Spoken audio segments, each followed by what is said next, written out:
ලොකු ඉෂුව එකක් වෙනවා. ඒ තමයි ලංකාවේ තියෙන සල්ලි පිට රටේ අපේ ලංකාවේ තියෙන එක්ස්චේන්ජ් කන්ට්‍රෝල් ඇක්ට් එක කියලා එකක් තියෙනවා. ඉතින් ඒකෙන් තමයි ඔය සල්ලි පිට රට යෑම පාලනය කරන්නේ. ඉතින් ටිකට් අමතරව පිටින් එක එක ක්‍රමයන් පාවිච්චි කරලා යනවා. ඉතින් ඒ ක්‍රමයන් අධ්‍යයනය කරලා ඒ ක්‍රමයන් පාලනය කර ගැනීමට නීති ගෙන්න ඕනේ. ලංකාවේ ගොඩක් කට්ටිය දන්න එකක් තමයි ක්‍රිප්ටෝකරන්සි මාර්ගයෙන් ලංකාවෙන් සල්ලි පිටට ගෙනියනවා. එක්ස්චේන්ජ් කන්ට්‍රෝල් ඇක්ට් එකට පිටින් ක්‍රිප්ටෝකරන්සි පාවිච්චි කරන කරුණු තුනක් තියෙනවා මට පේන විදිහට. එකක් තමයි ට්‍රේඩින් එක කතාවක්. අනික එක තමයි ක්‍රිප්ටෝකරන්සි පාවිච්චි කරන්න පුළුවන් ඉන්ෆ්ලේෂන් එකට සොලියුෂන් එකක් විදිහට. තුන්වෙනි විදිය තමයි ලංකාවෙන් සල්ලි පිට රට අරින්න පාවිච්චි කරන ක්‍රිප්ටෝකරන්සි. ඉතින් ඕක දැන් පාලනය කරන්න ඕනේ. පාලනය කරන්න නීති ගේන එක හේසි පහසු එකක් නෙමෙයි. ගොඩක් රටවල ඔක ටිකක් අමාරු ප්‍රශ්නයක්.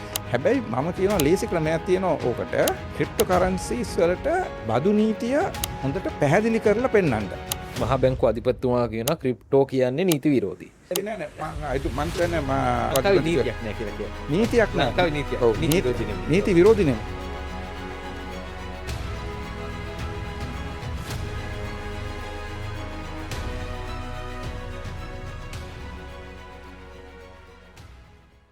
ටැක්ස් ඇඩ්වයිස් YouTube channel එකට ඔයාව අද දවසෙත් ඉතාම සාදරයෙන් පිළිගන්නවා. ඉතින් ලංකාවේ ටැක්ස් ගැන කතා කරනකොට විශේෂයෙන්ම අන්තර්ජාතික ටැක්ස් එහෙම නැත්නම් අපි ඉන්ටර්නැෂනල් ටැක්ස් ගැන කතා කරනකොට ලංකාවේ උඩින්ම කියවෙන නමක් සහ හැම මාධ්‍යකම ඔයාට දැක ගන්න පුළුවන් කවුද කියනක අදාරනව දන්නවා. ඔයා thumbnail එක බලලා ආපු නිසා මම අද කතා කරන්න යන්නේ KPMG ආයතනයේ බදු සම්බන්ධ හසල අත්දැකීමක් ඇති ඒ වගේම නීතිඥවරයෙක් වෙන සුරේෂ් පෙරේරා මහත්මයාත් එක්ක තමයි අද දවසේදී කතා කරන්න යන්නේ.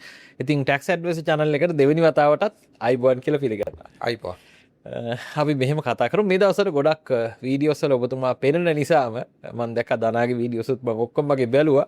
අපි කෙලින්ම මෙතෙන්දම මට ටිකක් වෙනස් විදියක මාතෘකාවක් අද කතා කරන්න ඕන ඔබතුමාත් එක්ක. ඔබතුමා විශේෂයෙන්ම චාර්ටර්ඩ් ඉන්ස්ටිටියුට් එකේ ළඟදී තිබුණ ඉකොනොමික්ස් ඇන්ඩ් ටැක්ස් සිම්පෝසියම් එකෙත් මේක බ්ලොකුවටම කතා කරපු මාතෘකාවක්. හැබැයි මට ඕන වුණා මේක ජෙනරල් පබ්ලික් එකට අරන් යන්න. මේ ඉන්ටර්නැෂනල් ටැක්ස් එහෙම නැත්නම් අන්තර්ජාතික වශයෙන් බදු කියන්නේ මොකක්ද සහ සරලව ගත්තොත් එහෙම ඇමරිකාවේ ලංකාවේ කෙනෙක් ඉන්නවා යා මෙයා ටැක්ස් ගෙවන්න ඕනද මෙහෙම මේ වගේ ප්‍රශ්න තියෙනවා. එහි බිස්නස් එකක් කරොත් ටැක්ස් ගෙවන්න ඕනද ලංකාවේ ඊ රටේ දෙකම සරලව කරගත්තොත්. මේ ගැන පොඩි විග්‍රහයක් කරන්න අපිට. ඔව් ඉස්සෙල්ලාම අපි බලමු මොකද්ද මේ අන්තර්ජාතික බදුකරණය කරන කියලා කියන්නේ. මෙහෙම අපි අන්තර්ජාතික බදුකරණය කියලා කිව්වට එහෙම අන්තර්ජාතික නීති පද්ධතියක් නැහැ. අපි මෙහෙම කිව්වොත් ඉන්ටර්නැෂනල් ලෝ කියලා කිව්වොත් පබ්ලික් ඉන්ටර්නැෂනල් ලෝ කියලා තියෙනවා, ප්‍රයිවට් ඉන්ටර්නැෂනල් ලෝ කියලා තියෙනවා. ඒ සම්බන්ධයෙන් නීති පද්ධති වෙනම තියෙනවා. හැබැයි අපි ඉන්ටර්නැෂනල් ටැක්ස් ලෝ කියලා කිව්වට එහෙම නීති පද්ධතියක් නැහැ. එහෙනම් මොකද්ද අපි මේ ඉන්ටර්නැෂනල් ටැක්ස් ලෝ කියලා කියන්නේ? අන්තර්ජාතික බදුකරණය කියලා කියන්නේ මොකද්ද මේ? මෙතන වෙන්නේ හැම රටකම තියෙන බදු නීති අධ්‍යයනය කිරීම සහ ඒ රටවල් ගිවිසුම් ගත වෙලා තියෙනවා මොකක්ද අපි කියන්නේ DTS ඩබල් ටැක්ස් ට්‍රීටිස්. ඒ ගැන අධ්‍යයනය කිරීම කරන එක තමයි අපි මේ අන්තර්ජාතික බදුකරණය අධ්‍යයනය කරනවා කියලා කියන්නේ. ඉන්ටර්නැෂනල් ටැක්ස් ලෝ කියලා කියන්නේ අපි ඉන්දියාවේ තියෙන්නේ කොහොමද බදු අදින්නේ කොහොමද පාකිස්තානේ බදු අදින්නේ කොහොමද ෆිලිපීනේ බදු අදින්නේ කොහොමද ඒ කන්ට්‍රීස් වල අතර තියෙන ගිවිසුම් මොනවද බදු ගැන ඒ ගැන අධ්‍යයනය කිරීම එක තමයි අපි අන්තර්ජාතික බදුකරණය කියලා කියන්නේ. ඒ අතරත් මෙහෙම තව තියෙනවා අන්තර්ජාතික ආයතන තියෙනවා OECD ඒ වගේ ආයතන. ඒ ආයතන වල වරින් වරට එක හොඳ අදහස් එනවා. අපි ගෝලීය බදුකරණය පාලනය කිරීම සඳහා මේ වගේ අදහස් ඒගොල්ලොන් දානවා. ඒ අදහස් හැම රටකින්ම පිළි අරගෙන ඒගොල්ලොන්ගේ නීති පද්ධතියට ඇතුළත් කරගන්න ඕනේ. දැන් ඒ වගේ සීන් එකක් තමයි මෙතන තියෙන්නේ. දැන් අපිට වෙලා තියෙන ලංකාවේ සමහර විට ඔය අන්තර්ජාතික ආයතන වලින් එන ඔය වගේ අදහස් අපේ ලංකාවට පොඩ්ඩක් එනකොට ස්ලෝ වෙලා එන්නේ. ඒකින්ද අපේ නීති පද්ධති වලට මේවා දාගෙන නැහැ. ඒකින්ද සමහර විට වාසි තියෙනවා අවාසි තියෙනවා. ඒ ගැන ප්‍රශ්න තියෙනවා. අපි ඒ ගැන කතා කරමු. අනිවාර්යයෙන්ම. දැන් මෙතනදී ඔබතුමා හැම තැනම මම දැකපු දෙයක් තමයි කියනවා ගෝලීය වශයෙන් ගත්තොත් මේ 150ක මිනිමම් 15ක මිනිමම් රේට් එකක් තියෙනවා. ඒක ඕන රටක මෙහෙම තියෙනවා. ඉතින් අපි මේ බදු නිදහස් දුන්නා කියලා එච්චර වැඩක් වෙන්නේ නැහැ. ලංකාවේ මේ වෙනකොට BOI තව විදේශ රටවල අය ගොඩාක් ලංකාවේ ඇවිල්ලා බදු නිදහස් භුක්ති විඳිනවා. හැබැයි දැන් මේක වැඩක් වෙන්නේ නැහැ. ඒගොල්ලෝ කොහේ හරි ටැක්ස් එකක් ගෙවනවා කියලා ඔබතුමා හැම තැනම කියනවා. මේ ගැන පොඩ්ඩක් පැහැදිලි කරමුද? ඒක පටන් ගමු මුල ඉඳලා මේ කතාව. රයිට්. අපි දන්නවා හැම රටක්ම තරඟ කරනවා ෆොරින් ඩිරෙක්ට් ඉන්වෙස්ට්මන්ට්. ඒ කියන්නේ ඉන්වෙස්ට්මන්ට් එක ඇදගන්න එක ජාතිය වැඩ දානවා. රයිට්. ඉතින් ගොඩක් වෙලාවට කරන්නේ ටැක්ස් එක්සෙම්ප්ෂන් දෙනවා, ටැක්ස් හොලිඩේස් දෙනවා. එහෙම නැත්නම් බදු රේට් එක ටැක්ස් රේට් එක අඩු කරලා දෙනවා. 25 නෝමල් රේට් එක දෙනවා 5% වගේ පොඩි ගාණක් දෙනවා. එතකොට ආයෙත් මොකද කියන්නේ ආයෝජකයා ඒ බදු අඩු බදු හින්දා ඇවිල්ලා ආයෝජනය කරනවා. ඉතින් හැම රටේම මේ ගේම් එක කරනවා. හැම රටක්ම තරඟ කරනවා එක එක්කෙනා එක අඩුවෙන් ටැක්ස් කරලා ඒ කියන්නේ බදු ටැක්ස් හොලිඩේස් කරලා ආයෝජකයාව ඇට්‍රැක්ට් කරගන්න. හරි. ඉතින් ලංකාවත් අන්තිම අවුරුදු 20 ඉඳලම ඔයකත් වැඩිම තමයි කර හිටියේ. දැන් ඕක කරගෙන ඉන්නකොට එක පාරට මේ OECD එකෙන් ඇවිල්ලා කතාවක් කිව්වා. දැන් ওই ක්‍රමය හොඳ නෑ. ওই ක්‍රමය හින්දා වෙන්නේ හැමෝම පරදිනවා. හැම රටකටම වෙන්නේ හැම රටකම ඒගොල්ලන් කිව්වේ race to the bottom. ඒ කියන්නේ හැමෝම බදු ටැක්ස් හොලිඩේස් දීගෙන යනකොට අන්තිමට වෙන්නේ රටකට බදු ලැබීමක් වෙන්නේ නැහැ. ඒ කියන්නේ මේ ටැක්ස් හොලිඩේස් දීලා ආයෝජන ඇට්‍රැක්ට් කරගන්න ක්‍රමය වැරදි. ඒක දෙපැත්තම හොඳ නැහැ. ඒ කියන්නේ අපේ ආසියාවේ බැලුවොත් තියෙන්නේ මේ කැපිටල් එක එන්නේ ආසියාවට. ආයෝජන එන්නේ ආසියාවට. තවත් වෙනවා ධනවත් රටවලින් ඉඳලා තමයි ඕක එන්නේ. ඒගොල්ලොන් දැන් අපි හිතමු නිකන් ඇමරිකාවෙන් එනවා කියලා. අන්න ඇමරිකාවෙන් එනවා නම් ඇමරිකාවෙන් එනවා UK එකෙන් එනවා. දැන් ඒගොල්ලොන් කරන්නේ ඇවිල්ලා ෆැක්ටරිස් දාලා මෙහි ප්‍රොෆිට් එක ටැක්ස් හොලිඩ් එකක් ගන්නවා. හරි. එතකොට ඇමරිකාවටත් ඒක වැඩක් නැහැ, ලංකාවටත් වැඩක් නැහැ. ඒතකොට එන්නේ රේස් ටු ද බොටම් තමයි මෙතන වෙන්නේ. ඉතින් ওই ක්‍රමය නැති කිරීමේ අදහසින් තමයි මේ අලුත් ක්‍රමයක් ආවේ OECD එකෙන්. අපි මේකට කියන තාක්ෂණික වචනය තමයි BEPS, Base Erosion Profit Shifting. Anti-Base Erosion Profit Shifting. අපි සිංහලෙන් මේක කියන්න හැදුවොත් බදු පදනම ෂය වීමේ ක්‍රමය. ඉතින් මේක නැවැත්වීම සඳහා ඒගොල්ලොන් ෆෝමියුලා එකක් ක්‍රමයක් ගෙනල්ලා තියෙනවා. ඒක සංකීර්ණ ක්‍රමයක්. ඔය සංකීර්ණ ක්‍රමයෙන් අපි කියනවා පිලර්ස් දෙකක් තියෙනවා. කුළුණු දෙකක් තියෙනවා. කුළුණු දෙකෙන් ඔය දෙවෙනි කුළුණ දැන් ඒගොල්ලොන් පටන් අරගෙන තියෙන්නේ. ඒ කියන්නේ මේ පිලර්ස් තුනම අපි පොඩ්ඩක් පැහැදිලි කරමුද? මොකද්ද පිලර් 1 කියලා කියන්නේ? රයිට්. පිලර් 1 කියන්නේ ඒකෙන් කරන්නේ tax rights. Who has the right to tax කියන එක ඒ ගැන කතා කරන්න හදනවා ඉතින් බේසිකලි. රයිට්. පිලර් 1 එක. පිලර් 1 එක තාම පටන් අරන් නැහැ. ඕක පටන් ගන්නෙත් නැහැ වගේ කියනවා. මොකද ඔකට කොහොමද නැහැ එතකොට? මේවා අපි ඔය base erosion profit shifting කියන inclusive framework කියලා එකක් තියෙනවා. ඒකට අපි අස්සම් කරලා ඉන්නවා අපි කරලා තියෙනවා. රයිට්. ලෝකේ නෑම රටක් වගේ මේකට අස්සම් කරලා තියෙනවා. ඊට පස්සේ ඔය පිල 1 කියලා තියෙනවා, පිල 2 කියලා දෙනවා. දැන් පිල 2 එක වෙනම යනවා. අපි දැන් පිල 2 කියන එක එන්ඩෝස් කරගෙන නැහැ අපි තාම. ඒකින්ද අපි එළියෙන් ඉන්නේ එතන. ඒතර පිල 2 එකේ දර මිලියන 750ට වඩා වැඩි ඒ කියන්නේ පිල 2 එකේ නේද? ඔව්. පිල 2 එකෙත් කෑලි දෙකක් තියෙනවා. එකක් තමයි ඇවිල්ලා අපි කියන්නේ ග්ලෝබ් rules. ග්ලෝබ් rules කියලා කියන්නේ උතන rules තුනක් තියෙනවා. ඒ rules තුනකින් ඒගොල්ලොන් ෆෝමියුලා එකක් හදලා තියෙනවා. රටක් ඕකට කැමති වුණත් අකමැති වුණත් ඒකට වදින විදිහට මම ඒක පැහැදිලි කරලා තියෙනවා කොහොමද වෙන්නේ කියලා. රයිට්. ඊට අමතරව තව එකක් තියෙනවා. දැන් ඔය ටැක්ස් හොලිඩේස් දෙන එකට අමතරව තව විදිහක් තියෙනවා පිට රටකින් සල්ලි එළියට ගන්න විදිය. අපිට ගන්න පුළුවන් ඉන්ට්‍රස්ට් විදියට ගන්න පුළුවන්, රොයල්ටි විදියට ගන්න පුළුවන්, තව එක නම් දාලා ලේබල් දාලා සල්ලි ගන්න පුළුවන්. එහෙම අරගෙන ඒ සල්ලි යනකොට බේසිකලි රටකට ඒක රටේ ඒක ටැක්ස් වෙන්නේ නැත්තම් ඒකට සම්බන්ධයෙන් උත් සබ්ජෙක්ට් ටු ටැක්ස් රූල් කියලා තව රූල් එකක් දාලා තියෙනවා. අපි ඒක වෙන්නේ ඒ කියන්නේ රොයල්ටි එක යන රටේ 9%කට අඩුවෙන් නම් ඒක ටැක්ස් වෙන්නේ. මේ ක්‍රමය අනුව ඒ රටට පුළුවන් 9% වෙනකන් රඳවා ගැනීමේ බද්ද වැඩි කරගෙන ලබා ගන්න. ඒ කියන්නේ උදාහරණයක් දුන්නොත් ලංකාවේ ඉඳලා රොයල්ටි එකක් එනවා ඩුබායි වලට කියමුකෝ. ඩුබායි වල ඒ රොයල්ටි එක 9%ක් ටැක්ස් වෙන්නේ නැත්නම්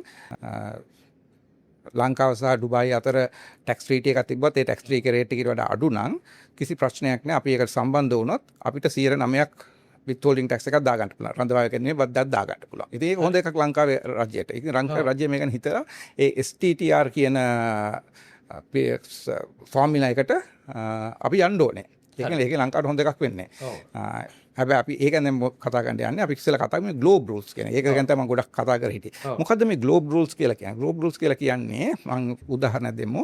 ඔන්න තියෙනවා සිංගප්පූරුවේ මව් සමාගම. සිංගප්පූරුවේ මව් සමාගම අපි කියමු මැලේසියාවේ කියමුකෝ. මැලේසියාවේ මව් සමාගම තියෙනවා.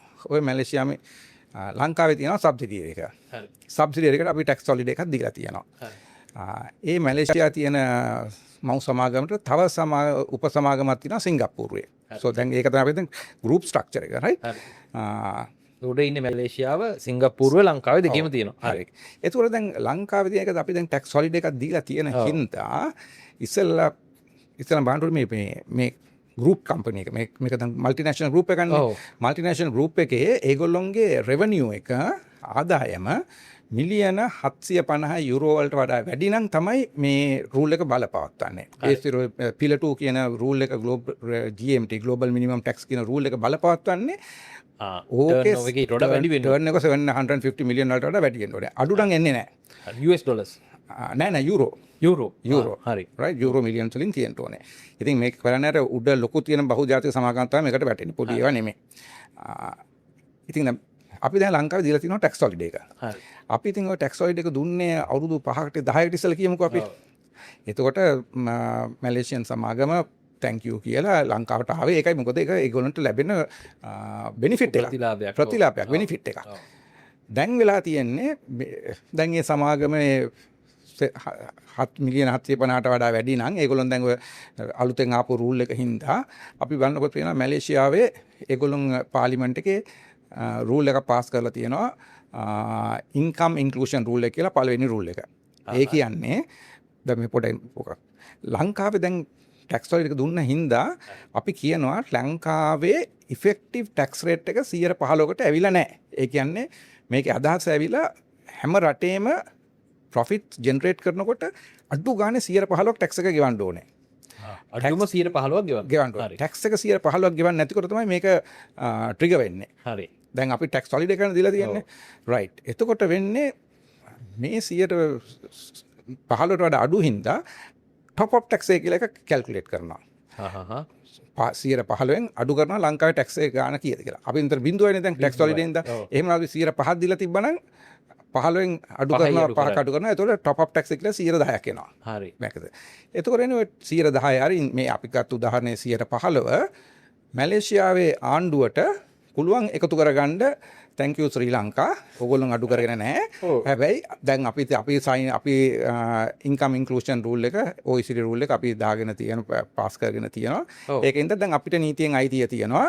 ලංකාවේ ගෙව්වේ නැති වුණාට අපිට ඒක මැලේසියන් මව් සමාගමෙන් අපි එකතු කරගන්නවා. ඉතින් අපි බෙනිෆිට් එකක් දුන්නා අපේ ටැක්ස් එක එකතු කරගත්තේ නැහැ. හැබැයි දැන් තියෙන ගෝලීයකරණේ වෙලා තියෙන මේ වදු නීති වෙනස හින්දා අයිතිය තියෙනවා මැලේසියාවට මැලේසියානු ආණ්ඩුවට ලබා ගන්න. කවදා ඉඳලාද මේක? ඒක දැන් ඒක මැලේසියාවේ ඇවිල්ලා තියෙන දැන්. So මේක පටන් ගත්තේ 2022 2023 කාලේ තමයි මේ කියන්නේ මේ චේන්ජ් එක එන්න පටන් ගත්තේ. එතකොට ඒ රටවල් ඇවිල්ලා දැන් ඔය නීති පාස් කරගෙන තියෙන ඒගොල්ලොන්ගේ පාර්ලිමේන්තු වල. හරි මම පොඩ්ඩක් මේ කියලා දෙන්න.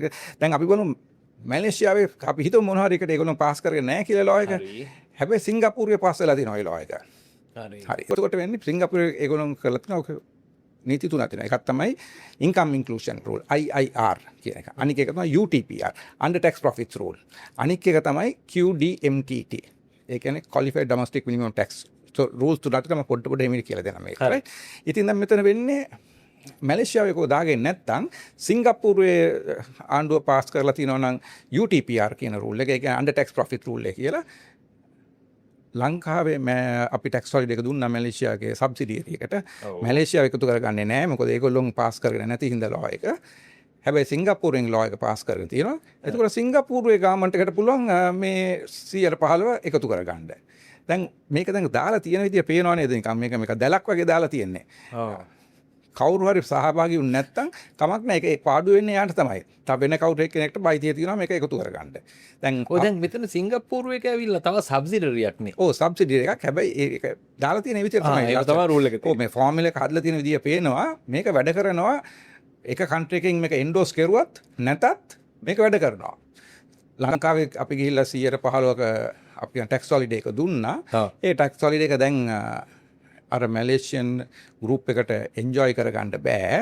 හරි. මොකද ඕක වෙන කොහේ රටකින් එකතු කරගන්නවා. ඒ කියන්නේ ලංකාවේ තියෙන සබ්සිඩියරි එකට ඕක එන්ජොයි කරන්න බෑ. බෙනිෆිට් එකක් නෙමෙයි.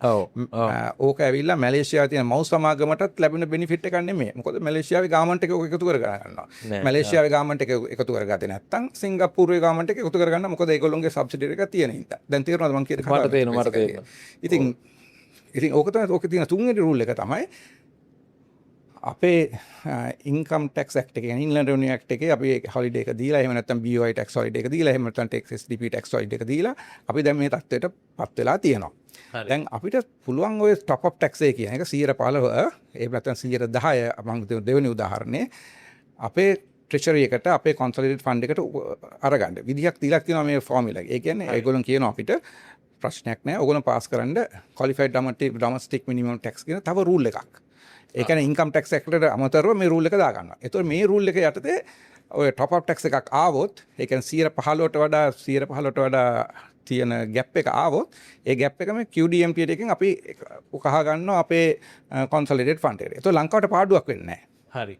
ඒක තමයි කියන්නේ අපි දැන් FDI බලනවා නම් ලොකු මල්ටිනේෂනල් කම්පනි ලොකු බහුජාතික සමාගම් වලින් මේ රූල් එකට භාජනය වෙන සමාගම් වලින් එක් අපි කොහොමද කියන්නේ FDI බලාපොරොත්තු වෙනවා නම් අපි මීට ඉස්සර FDI දාලා තියෙනවා නම් ඒ බෙනිෆිට් ලබා ගන්න අපි මේ QDMT කියන රූල් එක පාස් කරගන්න ඕනේ. දැන් ඔතන දෙකක් තියෙනවා. දැන් ඔතන පේනවනේ ඉස්සර මේක මැලේසියන් සමාගමට ලැබුණ මොකක්ද කියන්නේ බෙනිෆිට් එකක්. දැන් මැලේසියන් සමාගම බලනවා මේ රූල් පද්ධතිය ඇවිල්ලා තියෙන හින්දා අපිට දැන් මේ ලංකාවේ ලැබිච්ච බෙනිෆිට් එක නැහැ. ඔව්. මොකද ඒක දැන් අපේ මැලේසියන් ගාමන්ට් එක හරි සිංගප්පූරු ගාමන්ට් එක හරි මේක අපෙන් උකහා ගන්නවා මේක දැන්. ඔව්. එතකොට අපි මොකද කරන්නේ? මෙතෙන් දැන් අපිත් පරදිනවා මැලේසියන් කම්පැනි එකත් පරදිනවා. ලංකාවේ ගාමන්ට් එකත් පරදිනවා මැලේසියන් ගාමන්ට් එකත් පරදිනවා. මැලේසියන් කම්පැනි එකත් පරදිනවා. તો මොකද අපි කරන්නේ? අපි දෙන්න එකතු වෙලා කතා කරන්න ඕනේ. අපි දැන් අපි මේ කොන්ත්‍රාත්තුව ගහලා ගිවිසුම ගහලා දුන්නා තමයි ටැක්ස් හොලිඩේ එක. ඕගොල්ලන් කැමැත්තෙන් කියන්නේ අපි මේ ටැක්ස් හොලිඩේ එක දැන් අපි පොඩ්ඩක් කැන්සල් කරමු. එහෙම නැත්නම් අඩු කරමු. ඊට අමතරව අපි දෙන්නම් ඕගොල්ලන්ට වෙන ටැක්ස් ඉන්සෙන්ටිව් જાතියක් දෙනවා. ඒකෙන් ඕගොල්ලන්ට බෙනිෆිට් එකක් එනවා. හැබැයි ඕගොල්ලන් ගිව් අප් කරන්න. Tax holiday. එතකොට ටැක්ස් එක අපේ ශ්‍රී ලංකාවේ ගාමන්ට් එකේට එනවනේ අපේ කොන්සොලිඩේට් ෆන්ඩ් එකට එනවනේ. ඔව්. ඒතකොට ඊට අමතරව මැලේසියන් සමාගමට අපි වෙන විදිහකින් බෙනිෆිට් එකක් දෙනවා. ඒකෙන් ටැක්ස් ක්‍රෙඩිට් එකක් දෙනවා වෙන විදිහකින්. අපි ඒ ටැක්ස් ක්‍රෙඩිට් එක ඩිසයින් කරගන්න ඕනේ ලංකාවේ. හරි. රයිට්.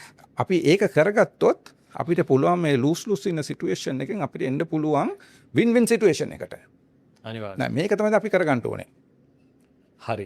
මේක මම පොඩ්ඩක් බොහොම සරලව කියලා දුන්නේ. ඕනේ මට හොඳටම තේරුණා ඇත්තටම අපිට මොකද්ද මේ ක්‍රම තුන මොකද්ද? එතකොට අන්තිමේදී අර ගත්තාම ලංකාව අර ක්වොලිෆයින් ඩොමෙස්ටික් මෙතඩ් එකට ගියාට පස්සේ ඇට් ලීස්ට් අපේ ගාන අපිට රිකවර් කරගන්න පුළුවන්. එහෙමද වෙන්නේ? කරෙක්ට්. හරි. දැන් ඒකයි. දැන් මෙහෙම ඕකයි QDMT ලෝ එක පාර්ලිමේන්තුවේ පාස් කරගන්නවා කියන එක බං අන්න ඒක එක සුමානකින් කරගන්න බැරි වැඩක්. ඕක ඉස්සෙල්ලා පොඩ්ඩක් අධ්‍යයනය කරලා ඩ්‍රාෆ්ට් කරගන්න ඕනේ. හැබැයි ඕකට එනකන් අපිට පුළුවන් මං කියන මෙහෙම දැන් අපි දැන් FDI එක ගන්නකොට විරාජ් අපි FDIs ගන්න ඕනේ ලොකු බහුජන සමාගමෙත් පොඩි කට්ටියකින්වත්. දැන් අර 7 මිලියන් 750 සීමාව තියෙනවානේ. ඒතකොට කම්පනිස් තියෙනවා මිලියන් 750ට වඩා අඩු කට්ටිය. දැන් ඒ කට්ටියට ඔය රූල් එක බලපවත්තන්නේ නැහැ. ඉතින් ඒගොල්ලන්ට අපි සාම ටැක්ස් හොලිඩේ එක දුන්නොත් කමක් නැහැ. ඒ කියන්නේ ඒකේ බෙනිෆිට් එක තියෙනවා. ඒකින්ද තමයි ලංකාවේ අපි තියාගන්න ඕනේ බාස්කට් දෙකක්, කූඩ දෙකක්. අපි එක කූඩයක් තියාගන්නවා ටැක්ස් හොලිඩේස් තියෙන එක. ඒක අපි දෙන්නේ පොඩි කට්ටියට විතරයි. ලොකු කට්ටියට ඒක දිම්මට වැඩක් නැහැ. ඒගොල්ලෝ ඇවිල්ලා ඉල්ලන්නෙත් නැහැ. අපි කරන්නේ ලොකු කට්ටිය ගෙන්න ගන්න ඕනේ. දැන් තියෙන තත්ත්වය අනුව අපිට එහෙම ලොකු කට්ටියට දෙන්න වෙනම ටැක්ස් ඉන්සෙන්ටිව් එකක් නැහැ, ඔෆරින් එකක් නැහැ. සිංගප්පූරුවේ තියෙනවා, මැලේසියාවේ තියෙනවා, ඉන්දුනීසියාවේ තියෙනවා. ඔය ආයෝජක ආසියාව පැත්තට එනකොට ඒගොල්ලන් පෙන්නනවා මෙන්න අපි දෙනවා ටැක්ස් හොලිඩේස්. ඕගොල්ලන්ට බෙනිෆිට් එකක් තියෙනවා. අන්න බලන්න ලංකාවට දෙන්නේ ඕගොල්ලන්ට ටැක්ස් හොලිඩේස්. ඔය ටැක්ස් හොලිඩේස් අවුරුදු 5කට ඉස්සෙල්ලා ඕගොල්ලන්ට බෙනිෆිට් එකක් දුන්නාට දැන් තියෙන තත්ත්වය අනුව ඕගොල්ලන්ට බෙනිෆිට් එකක් ලැබෙන්නේ නැහැ ලංකාවෙන් ප්‍රදානය කරන ටැක්ස් හොලිඩේ එකෙන්. ඇවිල්ලා ආයෝජනය කරන්න සිංගප්පූරුවේ, ඇවිල්ලා ආයෝජනය කරන්න මැලේසියාවේ. ඒගොල්ලෝ ඒගොල්ලන්ගේ ප්‍රොමෝෂන්ස් කරයි යනවා. ඔව් එතකොට එන්නේ අපි මේකල තරගයක් හැමදාම කොහොම හරි FBA එකක් දිනා ගන්නවා කියන තරගයක්.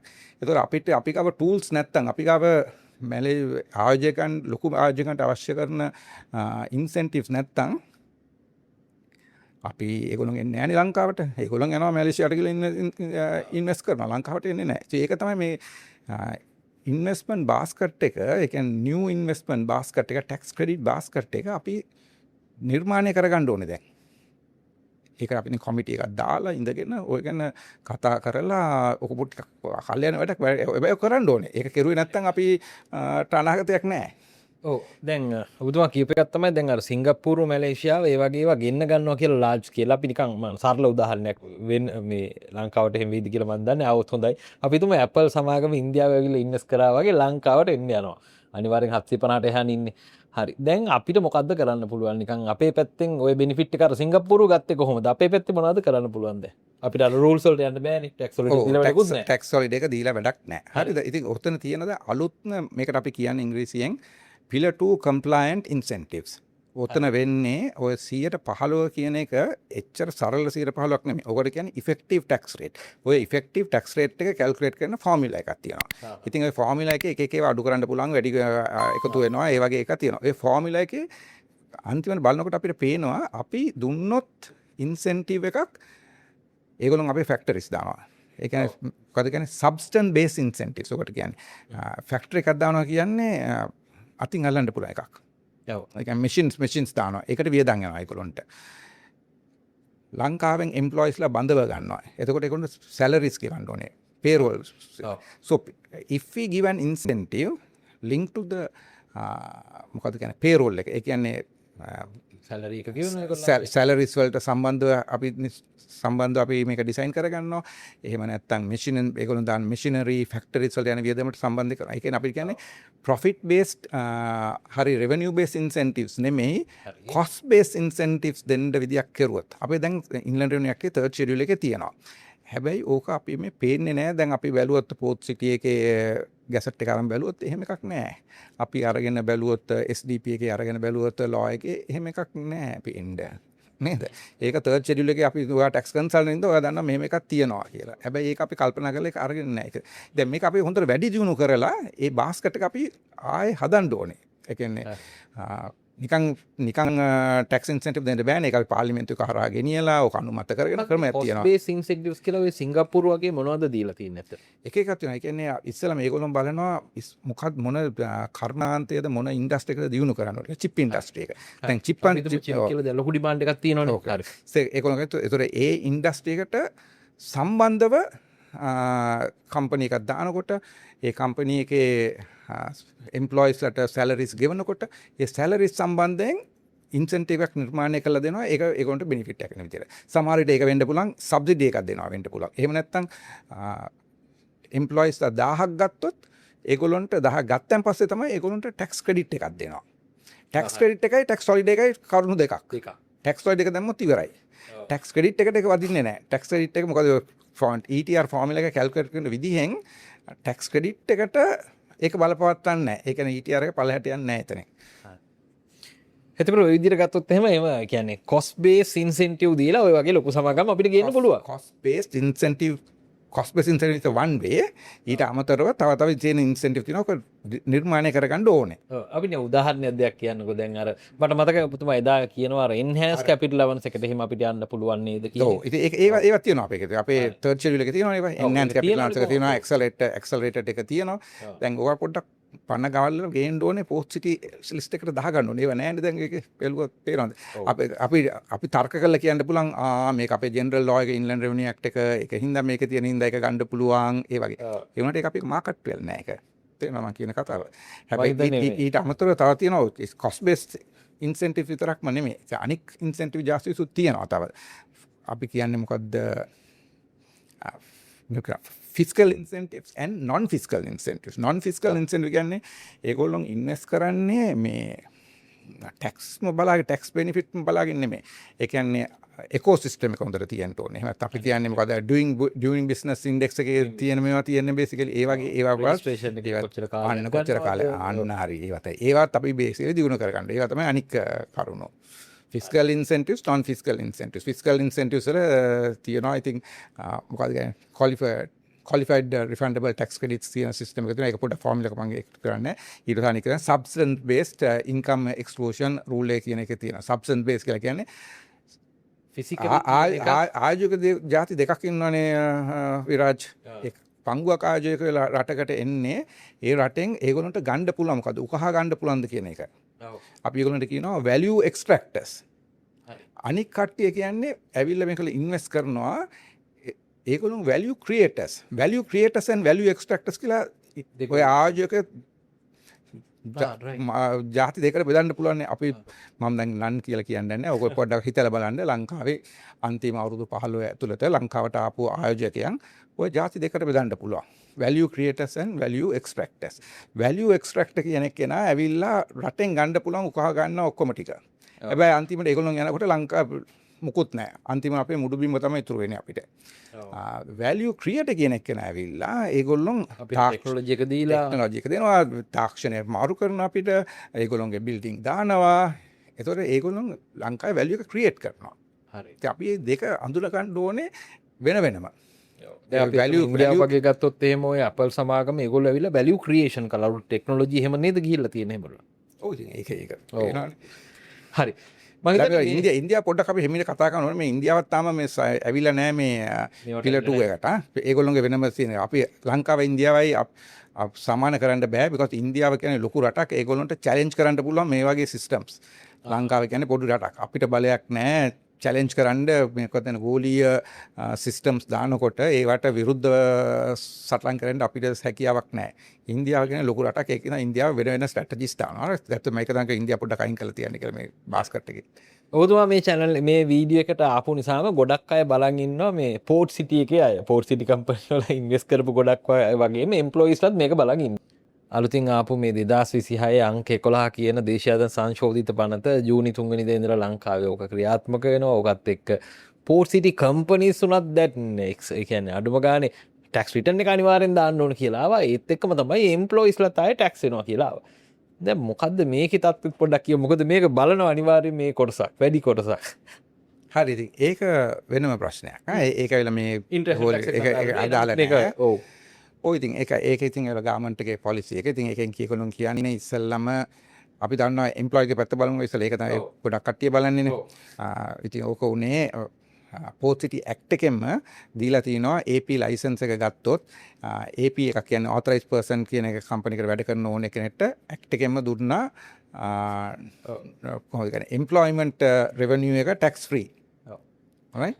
ඉතින් ඒ ගැන ගොඩක් බලලා කට්ටිය ආවා. ඒ කියන්නේ ඔක ಜಾති දෙකකට ආවා. එකක් ඇවිල්ලා පිට රටින් උත් කට්ටිය එන ඉන්වෙස්ට් කරන කට්ටියත් ගොඩාක් වෙලාවට ලංකාවේ හිටපු ඉන්වෙස්ටර්ස්ත් ලංකාවේ ඉන්න කම්පැනිස්ුත් බැලුවා මෙතන දැන් අපි Port City එකට මාරු වුණොත් එහෙම නැත්නම් Port City එකට ඉන්වෙස්ට්මන්ට් එකක් දාගත්තොත් සෑහෙන ටැක්ස් ඇඩ්වාන්ටේජ් එකක් තියෙනවා එම්ප්ලොයිස්ලාගේ පැත්තෙන්. ඉතින් ඒක බැලුවා. ඉතින් ඒක කවුරුත් හියුමන්ලානේ බේසිකලි. right. so දැන් වෙලා තියෙන්නේ අපි එක පාට කියනවා ඉන්න කට්ටියට අවුරුදු 3ක් වගේ යන්න දෙනවා. හැබැයි අලුත එන කට්ටියට දෙන්නේ නැහැ. ඉන්න කට්ටිය අවුරුදු 3න් පස්සේ ඉවරයි ටැක්ස් ගෙවන්න ඕනේ කියලා. so අපි මෙතන බලන්නේ මෙතන අපි කියන්නේ ගාමන්ට් එකේ පොලිසි එක තමයි මෙතන කියන්නේ. පාරෙන් එහා පැත්තේ හිටියත් පාරෙන් මෙහා පැත්තේ හිටියත් පාරෙන් එහා පැත්තේ කියන්නේ Port City එකේ තියෙන පාරෙන් එහා පැත්තේ ඒගොල්ලොන්ගේ තියෙන ටැක්ස් ඒගොල්ලොන් දෙන ටැක්ස් එකම තමයි පාරෙන් මෙහා පැත්තේ ඉන්න කට්ටිය තියෙන. එහෙම නැත්නම් අනික් අතට කිව්වොත් පාරෙන් මෙහා පැත්තේ ඉන්න කට්ටිය තියෙන එම්ප්ලොයි ටැක්ස් පොලිසි එකම තමයි පාරෙන් එහා පැත්තේ කට්ටියටත් අනාගතේ අපි දෙන්නේ කියලා කියනවා. ඉතින් ඒක හරියද වැරදිද කියන ප්‍රශ්නේ වෙනම එකක්. ඒක ගැන මම පොඩ්ඩක් කතා කරුවොත් මං හිතන්නේ එහෙම මම පෞද්ගලිකව හිතනවා ඒක හරි නෑ කියලා. මොකද අපි දැන් අපි ඉන්වෙස්ට්මන්ට් එකක් ගේන්න හදනකොට කොහොම හරි ඉන්වෙස්ට්මන්ට්ස් මොන හරි ඉන්සෙන්ටිව් එකක් තියෙන්න ඕනේ. ඉතින් ඕක ඇවිල්ලා ඒක ඉන්සෙන්ටිව් එකක් තමයි බේසිකලි. දැන් ඕකට පාරේ මෙහා පැත්තේ ඉන්න කට්ටිය ඒකට ඒකෙන් මොකද කියන්නේ ඒකෙන් බෙනිෆිට් එකක් ගන්න හදනවා නම් ඒක පොඩ්ඩක් නවත්තන්න කඩු සාධන කරන්න ඕනේ. හැබැයි ඒ කියලා පිට රටින් එන කට්ටිය ඇට්‍රැක්ට් කරගන්න තියෙන ටූල් එකක් නැති කරන එක මං හිතන්නේ එච්චර හොඳ අදහසක් නෙමෙයි. මොකද මෙතන මේ මොකක්ද කියන්නේ මේ BEPS erosion profit shifting එකේ තියෙන rules එක බලනකොට පේනවා මේක වදින්නේ income tax වලට. අපි දැන් ලංකාවේ තියෙනවා VAT තියෙනවා SSCL තියෙනවා ඒ වගේ. දැන් අපි ඒවා වලින් බෙනිෆිට් එක දෙන්න පුළුවන් foreign investorට. because ඒක ඔය global minimum tax කියන එකට බලපවත්තන්නේ නැහැ. අපි කොහොම හරි තරංගයක් නේ FDI ගන්නවා කියන තරංගයක්. අනික් කන්ට්‍රීස් එක තරංග කරන්න ඕනේ. ඉතින් අපි ගාව තියෙන්න ඕනේ ඒ තරංගකාරීත්වය ඇතිකරන්න ලබා දෙන්න පුළුවන් සහන අර global minimum tax කියන එකට කොන්ෆ්ලික්ට් වෙන්නේ නැති වෙන්න. ඉතින් ඒ තියෙනවා අත්තර බලනකොට VAT එක තියෙනවා SSCL එක තියෙනවා ඔය payroll tax එකත් ඒක එකක්ම තමයි ඉතින්. හරි මට මතක් වෙන්නේ අර ඔබතුමා ගිය පාර ඇවිල්ලා මේ ඉන්ටර්වයු එකේදී කියපු එකක් මම කවදාවත් හිතපු නැති කොටසක් මට විවෘත කරලා දෙනවා අර රජයේ එම්ප්ලොයිස් ලගෙන් ඒගොල්ලන්ගෙන් ටැක්ස් එක අඩු කරන එක තේරුමක් නැති වැඩක් කියලා එදා මට කිව්වා. හැබැයි ඒක මං ආයෙ පාරක් ගිහලා හිතලා බැලුවා මට හිතුනේ ඇත්ත තමයි මේ කතාව. මොකද ඒ ඇඩ්මිනිස්ට්‍රේටිව් කොස්ට් එක ඒගොල්ලොම දාගෙන ඒ ඉන්කම් එකම ආයෙ ගන්නවා. ඉතින් මේ වගේ මේ මොකද්ද මේක ඇතුලේ තියෙන මේ ඉන්ටර්නැෂනල් ලෝ එක ඇතුලේ ඇයි ලංකාව තව මේකේ පිටිපස්සේ කියන්නේ දැන් අපි මේ ලොජික් එක තේරුම් ගන්න නැතුවද මොකද්ද මෙතන ප්‍රශ්නේ? නෑ ඕකදී මම කිව්වනේ මං දැන් අවුරුදු 12 අවුරුදු 10ක් ඇතුළත වගේම ගියකේ හිටියා ලංකාවේ තියෙන ලොකුම ප්‍රශ්නේ තමයි අපේ මොකද්ද කියන්නේ ටැක්ස් පොලිසි යුනිට් එකක් තිබුණ නැති එක හරියට. දැන් අවුරුද්දකට මාස 6කට ඉස්සෙල්ලා මම හිතන IMF එකකුත් පෙන්නලා දීලා ඒ යුනිට් එක හදලා තියෙනවා. මම හිතන්නේ ඒක කීප දෙනෙක් දැන් වැඩ කරනවා. හැබැයි මට තාම ඒක ඉෆෙක්ටිව්නස් ගැන කියන්න බෑ. අපි දැන් පොඩියට පටන් ගන්න අපි ඉදිරියට යමු. හැබැයි මූල ධර්මය හරි. අපි මේ යුනිට් එක තියෙන්න ඕනේ. සමහර විට දැන් අඩුපාඩු ඇති මේ දවස්වල පටන් ගන්න ටීචින් ප්‍රොබ්ලම්ස් තියෙනවා. හැබැයි ඔක වැඩි දියුණු කරගෙන යන්න ඕනේ. ඉතින් ওই යුනිට් එකෙන් තමයි මෙයා බලන්න ඕනේ. ඉතින් ඔය බලන්න ඕනේ එකක් තමයි මම කියපු ඒ කතන්දර. අපි බැලුවොත් ගාමන් සර්වන් කෙනෙක් ගැන මොකක්ද කියන්නේ රජයේ ආයතනයක වැඩ කරන එම්ප්ලොයි කෙනෙක්. ඉතින් එයාට සැලරි එකක් හම්බ වෙනවා. ඒ සැලරි එක කොහෙන්ද එන්නේ? කොන්සොලිඩේට් ෆන්ඩ් එකේ. ඉතින් කොන්සොලිඩේට් ෆන්ඩ් එකෙන් එන සැලරි එක රුපියල් 100 ළඟ රුපියල් 100න් අපි ඉතින් රුපියල් 10ක් අඩු කරගෙන ටැක්ස් එක කියලා අරිනවා ඉන්ලන්ඩ් රෙවෙන්යු ඩිපාර්ට්මන්ට් එකට. ඊට පස්සේ ඉන්ලන්ඩ් ඩිපාර්ට්මන්ට් එකේ සල්ලි ටික ආය යන්නේ කොහෙටද? ආයෙත් යන්නේ කොන්සොලිඩේට් ෆන්ඩ් එකටමයි. ඉතින් ඒකේ මොකද්ද මෙතන වෙන්නේ මේ බේසිකලි ඇඩ්මිනිස්ට්‍රේටිව් ඉන්ලන්ඩ් ඩිපාර්ට්මන්ට් එකට ඔක එකතු කරගන්නත් ඇඩ්මිනිස්ට්‍රේටිව් කොස්ට් එකක් යනවා. ආයෙ යන්නේ කොන්සොලිඩේට් ෆන්ඩ් එකටයි. ඉතින් අර කම්පැනි රජයේ ආයතනෙට ඔය ටැක්ස් එක අඩු කරගන්නත් වෙනම ඇඩ්මිනිස්ට්‍රේටිව් කොස්ට් එකක් යනවා. ඒ පොකට් එකෙන් මේ පොකට් එක යනවා මේ පොකට් එක මේ පොකට් එක. ඉතින් ඒක තේරුම් ගන්න දෙයක් මට කියන්නේ. අනිවාර්යයෙන් මම තව ටිකක් ප්‍රායෝගික ප්‍රශ්න ටිකක් තමයි අද මම අහන්නම හිතාගෙන ඉන්නේ මේ දවස්වල ටිකක් ජනප්‍රිය කතාවක් තමයි ලංකාවෙන් එළියට මේක ඉන්ටර්නැෂනල් ටැක්ස් එකට එකපාර අදාළ නැති වෙන්න පුළුවන් ලංකාවෙන් එළියට සල්ලි ගොඩක් යනවා කියන එක TT වලින් දැන් ගිහිල්ලා තියෙන ඔන්ඩියල් හවාලා අපි පැත්තක තියමු නමුත් මේ මෙතඩ් එකෙන් එළියට යනවා දැන් ගොඩක් අය අහන එකක් තමයි මේකට ටැක්ස් වෙලා නැද්ද ලංකාවේ එතකොට එහෙම නැත්නම් අර රටට ගියා නම් එහෙදි ඕක කැප්චර් වෙන්නේ නැද්ද මොකක්ද ඔබතුමාගේ උත්තරේ මේක නෑ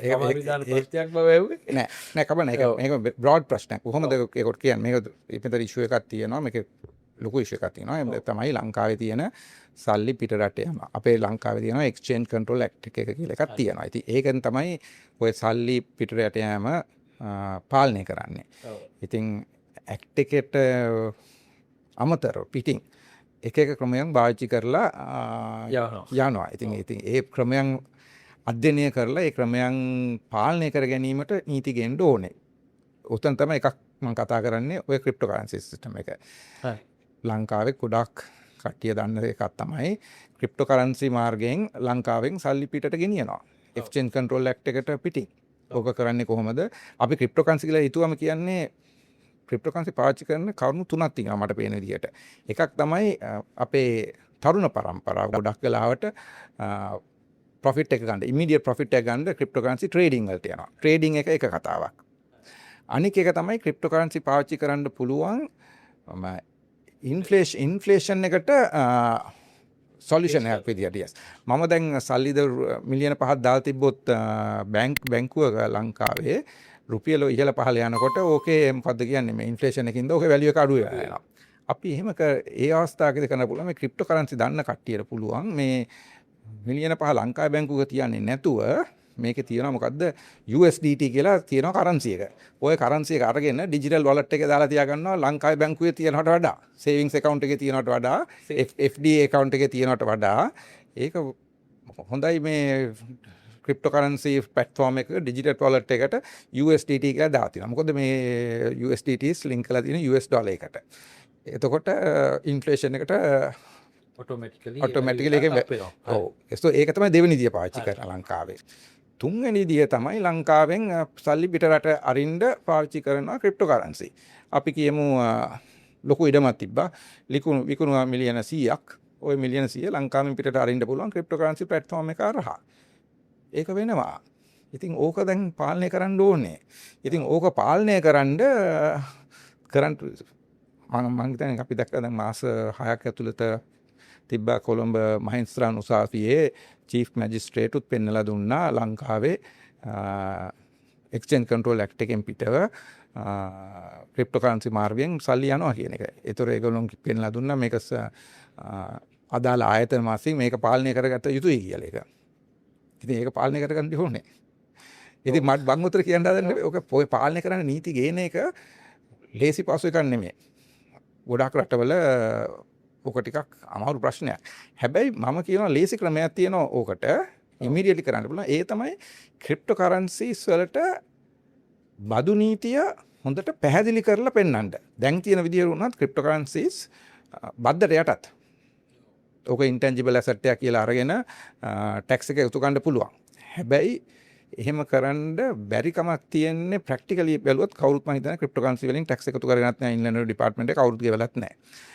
ඒ මොකද ලංකාවේ තියෙන ඉන්ලන්ඩ් රෙවෙනියු ඇක්ට් එක බැලුවොත් ඕකේ පැහැදිලිව තියෙන්නේ නැහැ කොහොමද ක්‍රිප්ටෝකරන්සි වැලියු කරන්නේ. කොහොමද ගෙවන්නේ. මොනවද ඩිස්ක්ලෝස් කරන්න ඕන දත්ත. අපි බලමු ඇසට්ස් ඇන්ඩ් ලයබිලිටි ස්ටේට්මන්ට් එකේ පිටම කේජ් එකක් දාන්න ඕනේ. කවද්ද ගත්ත ක්‍රිප්ටෝකරන්සි ගත්ත වැලියු එක කීයද? විකුණනකොට ඒක තමයි කියන්නේ පැහැදිලිව විස්තරාත්මකව නීති පද්ධතිය නීති ගේන්න ඕනේ ක්‍රිප්ටෝ ඉංග්ලන්ඩ් රෙවෙනියු ඇක්ට් එකට ගේන්න ඕනේ VAT ඇක්ට් එකට ගේන්න ඕනේ. එතකොට ඕක ගෙනාම ඉංග්ලන්ඩ් රෙවෙනියු කට්ටිය එතකොට බැලෙනවා. එතකොට ඔහොම බැලෙනකොට ලංකාවේ තියෙන ක්‍රිමිනල් වැඩවලට ක්‍රිප්ටෝකරන්සි පාවිච්චි කරුවොත් තව ඇහැක් තියෙන උතන බලන් ඉන්නවා. එතකොට ඒක පාලනය වෙනවා. ඩිස්ක්ලෝස් වෙලා තියෙන ඉතින්. දැන් වෙන්නේ කවුරුත් බලන්නේ නැහැ. මම ඒක තමයි කිව්වේ මාෆියා කියන එක අපි දන්නවා බේසිකලි ඉතාලියේ මාෆියා අහුනේ මේ මිනි මරලා එල්ලු මොකද කියන්නේ උසාවි ගිහිල්ලා නෙමෙයි. ඒගොල්ලොන් කරපු ඔක්කොම ක්‍රිමිනල් වැඩ කොච්චර තිබුණත් අන්තිමට ඒගොල්ලොන්ට වල කැපුණේ ඒගොල්ලොන් ටැක්ස් ඉවේෂන් කරපු හින්දායි. ඉතාලියේ ටැක්ස් පද්ධතියෙන් තමයි මේගොල්ලෝ අල්ලගත්තේ. එහෙම නැත්නම් මේ වෙඩි තියලා මිනි මරපු ඒවලට ඒ වගේ ඒවලට මේ ඉතින් මේ මම මෙතන කියන්න හදන්නේ ටැක්ස් බදු නීතිය මාර්ගයෙන් පුළුවන් ඔය ක්‍රිප්ටෝකරන්සි වල තියෙන මොකක්ද කියන්නේ ක්‍රිමිනල් වැඩ වලට පාවිච්චි කරන එකට සෑහෙන විදිහකට පාලනය කරගන්න. ඇත්තම දැන් මේ මමත් එක්ක වැඩ කරන ගොඩක් අය ක්‍රිප්ටෝ කරන අය ටැක්ස් එක ගෙවන්න ගොඩක් කැමති. ඒගොල්ලෝ අපෙන් අහන්නෙම අපි කොහොම හරි මේක ගෙවමු කියලා. එහෙම තමයි තියෙන මතේ. මගෙන් අහුවොත් ගෙවන්නේ කොහොමද කියලා මම දන්නේ නැහැ. මොකද ඔහොම ඔක හරියට නැහැ ලංකාවේ.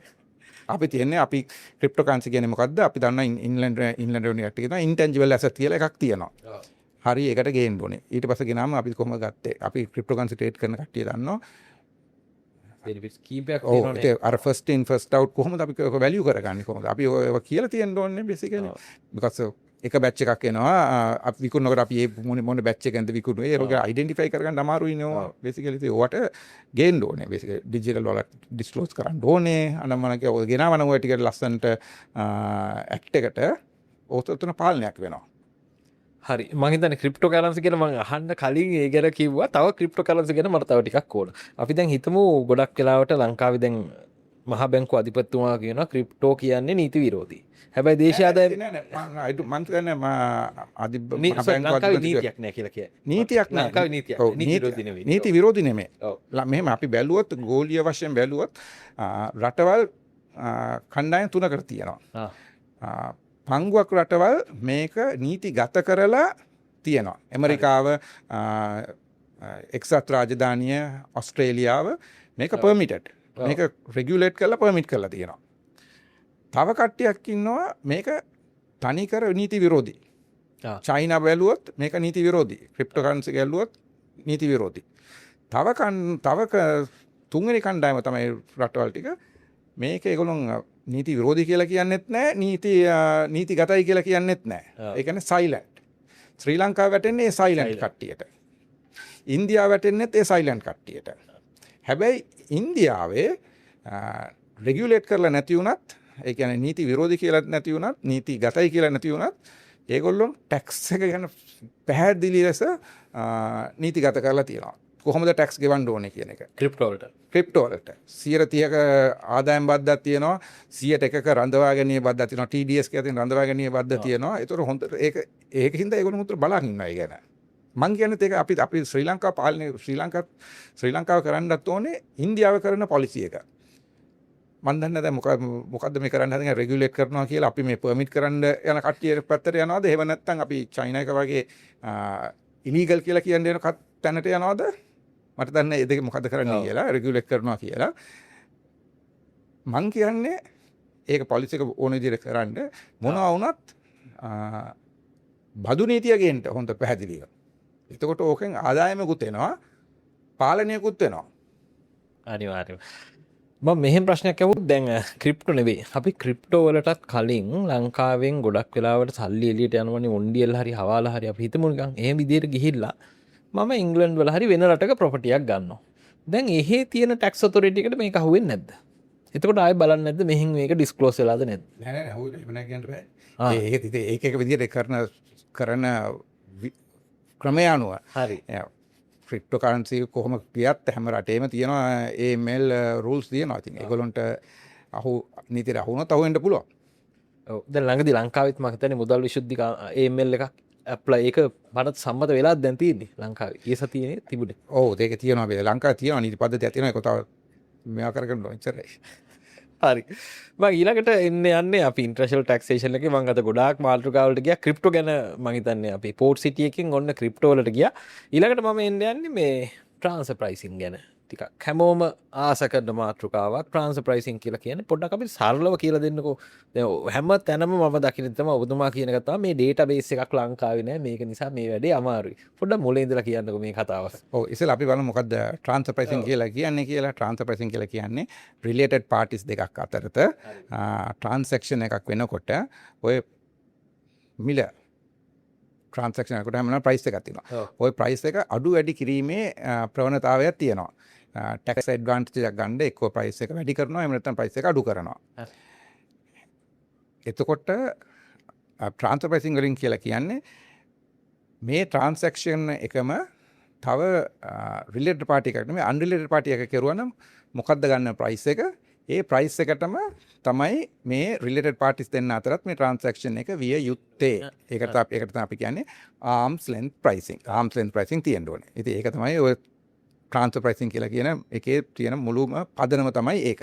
ඉතින් ඔය ට්‍රාන්ස්ෆර් ප්‍රයිස් එක ගණනය කරන්නේ එහෙම නැත්නම් දැන් ක්‍රම ගොඩක් ක්‍රම තියෙනවා. ලංකාවේ තියෙනවා ක්‍රම පහක් තියෙනවා. OECD එක මගින් අප්‍රූව් කරපු ක්‍රම පහම තමයි ලංකාවත් අපි පාවිච්චි කරන්නේ ට්‍රාන්ස්ෆර් ප්‍රයිසින් එකේ ආම්ස් ලෙන්ත් ප්‍රයිසින් එක තීරණය කරන්න. හරි. එතකොට මේ ට්‍රාන්ස්ෆර් ප්‍රයිසින් එකකින් ඇත්තටම ලංකාවේ එහෙම ගොඩක් දැන් ඔය වගේ රිපෝටිං වෙනවද ගොඩක් දැන් ලංකාවේ නීති තියෙනවා ඒක හරි. නමුත් එතනත් ආයේ එනවනේ ඔය මිලියන තාම මොකද කියන්නේ ඉන්ෆන්ට් ස්ටේජ් එකේ තාම පොඩ්ඩක් ධන ගන්න තත්ත්වයක තියෙන්නේ. මෙහෙම නෙවෙයි 2006 තමයි පළවෙනි වතාවට ට්‍රාන්ස්ෆර් ප්‍රයිසින් රූල් එකක් ගෙනාවේ ලංකාවේ දේශීය ආදායම් පනතට. 2006 ඉඳලා 2013 වෙනකන් ඉතින් ප්‍රැක්ටිකලි නම් මුකුත් උනේ නැහැ. 2013 වගේ වෙනකොට තව රූල් එකක් තව ගැසට් එකක් ආවා. මං හිතන්නේ 2016 වගේ තමයි හරියටම පටන් ගත්තේ. ඉතින් අර ධන ගන්න පටන් ගත්තා. දැන් ඇවිල්ලා 2026. දැන් බලනකොට තත්ත්වය මොකද්ද කියලා ට්‍රාන්ස්ෆර් ප්‍රයිසින් ලංකාවේ අපිට පේනවා ඉන්ලන්ඩ් රෙවෙනියු ඩිපාර්ට්මන්ට් එක බැලුවොත් දේශීය ආදායම් දෙපාර්තමේන්තුව බැලුවොත් දැන් වෙනම යුනිට් එකක් තියෙනවා. අපේ මොකක්ද කියන්නේ අපේ බදු ආයතනවල එහෙම නැත්නම් අපේ ඔඩිට් ෆර්ම්ස් වලත් බලනකොටත් පොඩ දැන් ට්‍රාන්ස්ෆර් ප්‍රයිසින් වලට වෙනම යුනිට්ස් දාගෙන ස්පෙෂලායිස් කරගෙන එන්න පටන් ගන්නවා. ඉතින් අපි දැන් පටන් ගන්නවා. ඒක අපි බැලුවොත් ඕස්ට්‍රේලියාව වගේ රටක එහෙම නැත්නම් සිංගප්පූරු වගේ රටකට සමාන්තර බැලුවොත් අපි තාම ධන ගන්නවා. හැබැයි ඒක පොඩ ඉතින් වැඩි මොකද කියන්නේ ඉදිරියට යනවා. ඉතින් ඒකට කල්යයි. ඔව් හරි. මං ඊළඟට යන්නේ දැන් අපි කතා කරන්නේ ඩිජිටල් ඉකොනොමි එකක් ලංකාවත් ඒ පැත්තට යනවා. ඒ වගේම AI ගැන කතා කරනවා. මේවත් එක්ක දැන් සමහර වෙලාවට ඒ තියෙන සෝස් එක දැන් අර කිව්වෝගේ ක්‍රිප්ටෝ වල අපිට හොයන්න බෑ වගේ AI වලත් සමහරලාට මේ එන ටෙක්නොලොජි එකත් එක්ක ඔවා කැප්චර් කරන එක අමාරු නැද්ද? ඒකට මොකද්ද අනිත් රටවල් කරලා තියෙන්නේ? ඔව් පොඩ්ඩක් මම ඔය ගැන පොඩ්ඩක් කතා කරන්න ඕනේ. මම හිතන්නේ මේකයි. මෙහෙමයි. දැන් මෙතන අපේ තියෙන්නේ පොඩ්ඩක් බලන්න බැලුවොත් අපේ දේශීය ආදායම් දෙපාර්තමේන්තුව බැලුවත් ඒගොල්ලන්ටත් ගොඩක් අඩුපාඩු තියෙනවා. මොකද කියන්නේ human resource පැත්තෙන් අඩුපාඩු තියෙනවා, ටෙක්නොලොජි එක පැත්තෙන් අඩුපාඩු තියෙනවා. දන්නවද ඉතින් ලංකාවේ දේශීය ආදායම් දෙපාර්තමේන්තුවටත් අන්තර්ජාතික වශයෙන් ආධාර අවශ්‍යයි අපි මේ ඉන්න තත්ත්වයේ ඉඳලා ඊළඟ තලයට ඉහළට යන්න. ඒක පොඩ්ඩක් සමහරට IMF පැත්තකින් වෙනවා. බට් මං හිතන්නේ ඊට වඩා ඕනේ. මං උදාහරණයක් ගන්න මේ ඩිජිටල් කියන කතාව ගැන. අපි දැන් ඔය ඩිජිටල් මොකද කියන්නේ ඩිජිටල් ටැක්ස් නේ මොකද මේ ඩිජිටල් ඉකොනොමි එක ගැන ටැක්ස් දාන්න ගොඩක් කාලයක් ඉඳලා අපි දැන් අවුරුදු දෙකක් තිස්සේ ඉඳලා විතර try කරනවා. අපි ලාව එක ඩ්‍රාෆ්ට් කර ගන්නවා. ඒ ලාව එක පබ්ලිෂ් කරනකොට මෙන්න කට්ටියක් යනවා උසාවියට ඒක චැලෙන්ජ් වෙනවා. ඊට පස්සේ පෝස්ට්පෝන් වෙනවා. ආයෙ එකක් දානකොට තව මොන හරි බාධකයක් එනවා. ඇයි මේක වෙන්නේ? මේක වෙන්නේ මොකද කවුද මේක ඩ්‍රාෆ්ට් කරන්නේ? මේක අපි ඩ්‍රාෆ්ට් කරන්නේ අපේ කට්ටියමයි. ඉතින් අපිට පොඩ්ඩක් තියෙන පළපුරුතාවය මදි මේ ගැන. නේද? අපිට මේ වගේ එකක් ඩ්‍රාෆ්ට් කරගන්න මං පෞද්ගලිකව හිතන්නේ දැන් තියෙන තත්ත්වය නෝ ලංකාවේ පිටරට ආයතනයකින් ආධාර අවශ්‍යයි. එතකොට මේ ලෝයර් පොඩක් මීට වඩා හොඳට මැචුවර් විදියට ඩ්‍රාෆ්ට් කරගන්න පුළුවන්. because මම මේ ඩ්‍රාෆ්ට් ටිප්ස් එක පොඩ්ඩක් බලන් ඉන්නවා මොකද වෙන්නේ කියලා. දැන් මම කතා කරන්නම් දැන් තියෙන තත්ත්වය අනුව basically digital tax digital VAT tax digital VAT එකේ තියෙන ඩ්‍රාෆ්ට් එක බැලුවොත් දැන් අපි බැලුවොත් ඔය digital VAT එක කලෙක්ට් කරගන්න විදිය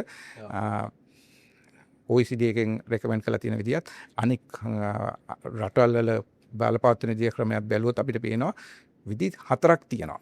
එකක් තමයි vendor registration එක කියන. vendor registration එක කියලා කියන්නේ අපි බලමු software engineer කෙනෙක් බංගලාදේශ එකේ ඉන්නවා. එහෙම නැත්නම් පිට රටකින් කෙනෙක්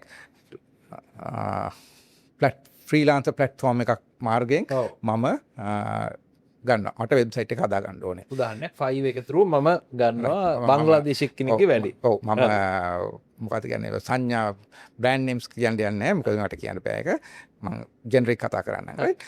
right. මම ඉතින් ඔය software engineer කෙනෙක් වෙබ්සයිට් එක දාන්න හදා ගන්නවා. දැන් ඒක බලනකොට ඒ software engineer කරන්නේ ඔය ගැසට් එකේ තියෙන විදිහට එයා ඒකට වැටෙනවා දැන්. මොකද එයා non-resident person over electronic platform is providing a service to us resident in Sri Lanka. දැන් එයාගේ මොකද්ද කියන්නේ value එක 60 million වඩා වැඩි වුණොත් එයා register වෙන්න ඕනේ.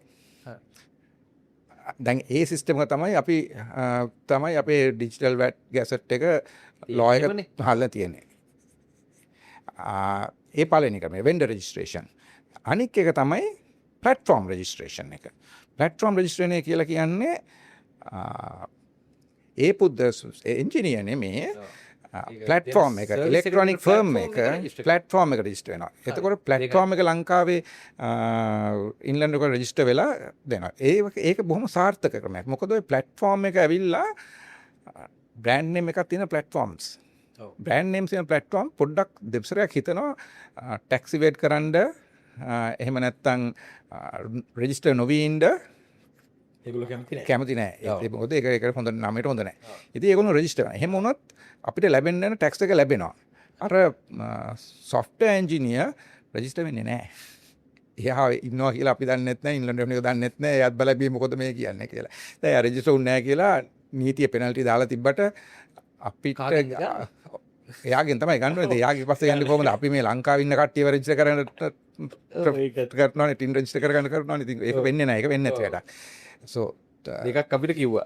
right. ඉතින් ගොඩාක් countries වල බැලුවොත් රටවල් බැලුවොත් ඒගොල්ලෝ ඔය hybrid system එකක් කරන්නේ. ඒගොල්ලෝ කවුරුත් ඔය vendor registration එක දාගෙන යන්නේ නැහැ. මොකද ඒක vendor registration එක දාගෙන යනවා කියන්නේ planning to fail. right. දෙකක් තුනක් දාගන්න ඕනේ. vendor register එක තියෙන්න ඕනේ මම නෑ කියන්නේ. හැබැයි ඊට අමතරව තියෙන්න ඕනේ platform register එක තිබ්බනම් තමයි සෑහෙන සාර්ථකත්වයක් ලැබෙන්නේ. අනික් එක තමයි RCM රිවර්ස් චාර්ජ් මෙකැනිසම් අපි යුරෝපියන් යුනියන් එක බැලුවොත් රිවර්ස් චාර්ජ් මෙකැනිසම් එක කියන රිවර්ස් චාර්ජ් මෙකැනිසම් එකෙන් වෙන්නේ non resident digital service provider over the platform is when they මොකද මේක ලබා දෙනකොට මේ ලංකාවේ ඉන්න රෙසිඩන්ට් පුද්ගලයාගෙන් charge කරනවා. ඒතකොට එයා එක input විදියට ගන්නවා. හැබැයි එයා ඒක output විදියට දෙනකොට output එක. ඒතකොට output minus input වල සමහර විට value එක 0 වෙන්නත් පුළුවන්. ඒතකොට ආදායමක් වෙන්නේ නැහැ. හැබැයි ඔතන ආදායමක් එන්නේ රජයට. ඔය පුද්ගලයා ඇවිල්ලා අපි කියමු වැට් බද්දෙන් නිදහස් පුද්ගලයා කියලා. ඔව් අපි කියමු බැංකු මූල ක්ෂේත්‍රේ ඉන්න කට්ටියට වැට් එක නැහැ. ඒ කියන්නේ මත අඩුයි අවුට්පුට් එක. ඒ අවස්ථාවේදී ඒ කට්ටියගෙන් ඔන්න ඉන්ලන්ඩ් ඩිපාර්ට්මන්ට් එකට ටැක්ස් එක එනවා. ඔව් දැන් ওই ටැක්ස් එක අපි එපා කියලා තමයි RCM එක දාන්න නැතුව ඒ කියන්නේ රෙජිස්ටර්ඩ් රිවර්ස් චාර්ජ් මෙකැනිසම් එක දාන්නේ නැතුව අපි දාගෙන තියෙනවා B2B කියන ක්‍රමය. පොඩ්ඩක් ඔය රිවර්ස් චාර්ජ් එක මම ඔක ටිකක් ස්ටඩි කරා. ඔය රිවර්ස් චාර්ජ් මෙකැනිසම් එක යුරෝපියන් යුනියන් එක ගොඩක් සාර්ථකයි කියලා කියනවා. ඉතින් ඇත්තටම ඇයි ඒක ලංකාවේ ගියේ නැත්තේ? මට ඔක හරි ප්‍රශ්නයක් තිබුණේ. ඔව් ඒක ඉතින් අහන්න ඕනේ පුද්ගලයා. ඒක උතර මට පේන හැටි වෙන්නේ මෙතන වෙන්නේ ලංකාවට වෙන්නේ. දැන් මේක ඇවිල්ලා මේක ලොබි මට හිතෙන හැටියට මේක වෙන්නේ ලොබි පවර් එක මත වෙන එකක්. ශ්‍රී ලංකාව කියන්නේ පොඩි රටක්. ශ්‍රී ලංකාවට ඉතින් ලොකු කම්පනීස් වලින් ලොබි එකක් ලොබි කරන්න පටන් ගත්තම අපේ කට්ටියටත් මේක ගැන වැඩි අදහසක් නැහැ. ඒකින්ද ඒගොල්ලොන් ඒකට අවනත වෙනවා. දැන් මේ ඊට රිවර්ස් චාර්ජ් මෙකැනිසම් දාන්න එක එපා. ඊට වඩා දාන්න B2B එක දාන්න. B2B එක කියන්නේ මොකද්ද? ඒ පැත්තේ ඉන්න එක්කෙනා සේවාව සපයනකොට මේ පැත්තේ ඉන්න එක්කෙනා VAT registered නම් ඒක ඇවිල්ලා VAT නීතියෙන් out. ඒ කියන්නේ VAT එක එන්නේ නැහැ. පොඩි අර ස්ටේට්මන්ට් එකක් දාන්න තියෙනවා. එච්චරයි. ඒකෙන් යට මුකුත්ම නැහැ. ඉතින් ඒ කියන්නේ ආදායමක් එන්නේ නැහැ. ඉතින් ලංකාවේ රජයට තීරණයක් ගන්න තිබුණා ආදායමක් එන ක්‍රමය පාවිච්චි කරනවද ආදායමක් නැති ක්‍රමය පාවිච්චි කරනවද කියලා. ඉතින් අපි දැන් කරලා තියෙන ආදායමක් නොවන ක්‍රමය පාවිච්චි කරුවා. බැරිද මේ රෙජිස්ටර්ඩ් අය දැන් අඩුයි. ඒක නිසා ඒ බෙනිෆිට් එක හම්බෙන්නේ පොඩි කොටසකට. හැබැයි මැජොරිටි ගත්තොත් ඒක දැන් උදාහරණයක් මම වගේ ඉන්ඩිවිජුවල් කෙනෙක් වැඩ කරනවා. මම කියනවා මම බැට් රෙජිස්ටර්ඩ් නැහැ. ඉතින් මට රජයට හම්බ වෙනවනේ ගාණක් කියලා කියන්න බැරිද? හරි ඒක කියන්න පුළුවන්. බට අපි දන්නවනේ ඇයි මේ ඇති උනේ කියලා මේක. දැන් මෙතන උනේ බේසිකලි RCM එක එපා B2B දාන්න කියලා ලොබි එකක් ආවා. ඒක තමයි මට තේරෙන විදිහට තේන්නේ. ඉතින් තේරෙනවද ඒක? ඔව්. මම දැන් මට ඔච්චර කියන්න බෑ. මට ඉන්ඩිපෙන්ඩන්ට්ලි මේක බලනකොට මට පේන්නේ බේසිකලි අපි කරලා තියෙන්නේ නිකන් වෙන්ඩර් රෙජිස්ට්‍රේෂන් එක දාගෙන තියෙනවා. ඒ වෙන්ඩර් රෙජිස්ට්‍රේෂන් එක දාගෙන තියෙන්නේ IMF එකෙන් අපිට දුන්න ස්ට්‍රක්චරල් බෙන්ච්මාර්ක් එකක් ඩිජිටල් VAT එක ගේන්න ඕනේ. ඉතින් අපි නිකන් ටික් කරන්න ඩිජිටල් VAT ගේන්න ඕනේ කියලා වෙන්ඩර් රෙජිස්ට්‍රේෂන් එක දැම්මා. වෙන්ඩර් රෙජිස්ට්‍රේෂන් අපි අවුරුද්දක් ඉඳලා බලමු කොච්චර VAT එකක් එනවද කියලා මේ ඩිජිටල් VAT එකේ. මං කියනවා මම කියනවා මාස 12කට පස්සේ අපිට මේකේ සාර්ථක අසාර්ථක බලා ගන්න පුළුවන්. ඕකෙන් එකතු වෙන්නේ නැහැ. ඒක ප්‍රෙඩික්ට් කරන්න ඕන දෙකක් දෙමේනේ. දැන් අපි ප්ලෑන් කරලා තියෙන්නේ ෆේල් වෙන්න. හරි. මම ඇත්තටම ඔබතුමා මේ කියන කාරණා ඔක්කොම ටික නිවුස් පේපර්ස් වලට ඉරිදට යනවා. ඕක මම කියවන නිසා මට මේ අවබෝධය තියෙනවා. ඒ කියන්නේ ඇයි මේ රිවර්ස් චාර්ජ් මෙකැනිසම් එක ආවේ නැත්තේ කියන එක ඔබතුමාගේ ආටිකල් 2 3 කියවනකොට මගේ ඔළුවට ආවා. ඇයි මේක ලංකාව කරේ නැත්තේ? ඇයි මේක කරේ නැත්තේ කියලා. ඉතින් මම හිතන්නේ හේතුවත් ඔයාට තේරෙනවා.